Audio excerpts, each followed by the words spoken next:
اگر اس فطرت کو باقی رکھے گا تو تجھے اجر غیر ممنون ملے گا، تب جا کے تجھے جنت ملے گی۔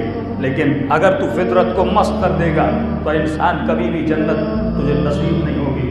میں نے مرد کی فطرت میں کہا اور رکھا کہ مرد کے لیے ضروری ہے کہ مرد مغرور ہو، مرد خوش اخلاق ہو، اور عورت کے لیے ضروری ہے کہ عورت مغرور ہو۔ غرور اس کی فطرت کو اچھا لگتا ہے اور خوش اخلاقی تیری فطرت کو اچھی لگتی ہے، کیونکہ اگر عورت خوش اخلاق بن گئی تو ہر نامحرم کے دل میں شیطان کے شرارے پیدا ہو جائیں گے، پھر وہ عورت سیف نہیں ہوگی۔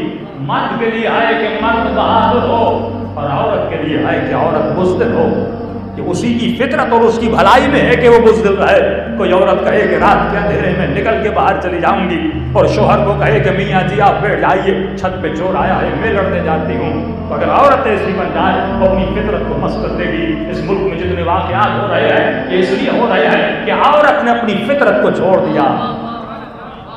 جب فطرت کو چھوڑتی ہے تو اس سے نقصان ہوتا ہے۔ اللہ نے تجھے بنایا ہے، وہ تیری فطرت کو تجھ سے بہتر جانتا ہے کہ تیرے لیے سیف سائڈ کون سی ہے، تیرے لیے امن اور امن کا مکان کون سا ہے، وہ شوہر کا گھر ہے۔ عورت کو اجازت نہیں کہ اکیلی گھر سے نکلے، اگر نکلے گی یہ معاشرے میں کچھ ایسے لوگ بھی ہیں جو احترام بھی کرتے ہیں۔ عورت کے لیے ہے کہ وہ گھر کے اندر رہے اور پردے کے پیچھے رہے، اور مرد کے لیے ہے کہ وہ آنکھوں میں حیا رکھے، نگاہوں کو جھکائے رکھے۔ کچھ چیزیں میں نے تیری فطرت میں ڈالی ہیں، کچھ چیزیں اس کی فطرت میں ڈالی ہیں۔ اب عورت فطرت کو کراس کر کے اور سرحد سے نکل کر بہادر بننا چاہے گی، نقصان خدا کو نہیں ہوگا، نقصان خود عورت کو ہوگا۔ اور مرد اگر فطرت کو چھوڑ کے چلا جائے گا تو نقصان مرد کو ہوگا، اللہ کو نہیں ہوگا۔ فرمایا عورت تمہاری فطرت میں یہ ہے کہ تم مغرور ہونی چاہیے، جب کسی نامحرم سے باتیں کرے تو تیرے لہجے میں غرور ہونا چاہیے، کہیں اس کے ذہن میں فجور بھی پیدا نہ ہو، کہیں گناہ کا فجور بھی پیدا نہ ہو۔ ایسا نہ ہو کہ بازاروں میں چلی جائے اور 100 روپیہ چھوٹ کے لیے، 100 روپیہ کسی چیز کو سستا کرانے کے لیے تو لبخند لگاتی ہوئی، ہنستی اور مسکراتی ہوئی 100 کی خاطر اپنی فطرت کو پامال کر دے۔ اگر یہ 100 روپیہ تو تجھے بعد میں مل جائے گا، لیکن جب تمہاری فطرت مست ہو جائے گی تمہاری آخرت تباہ و برباد ہو جائے گی۔ فرمایا مرد کے لیے آئے کہ مرد سخی ہو، عورت کے لیے آئے کہ عورت کنجوس ہو۔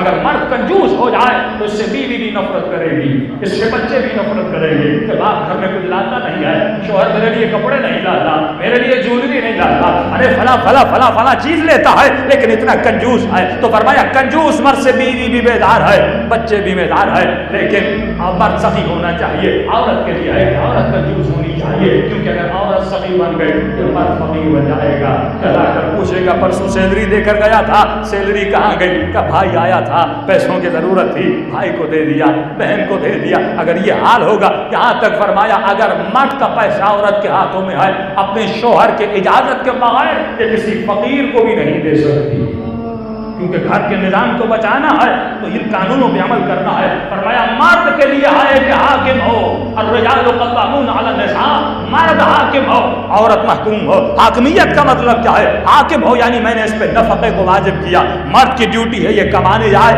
عورت کی ڈیوٹی ہے اس کے کمائے ہوئے مال سے کھائے، اس کے کمائے ہوئے مال سے لباس لے۔ کیوں؟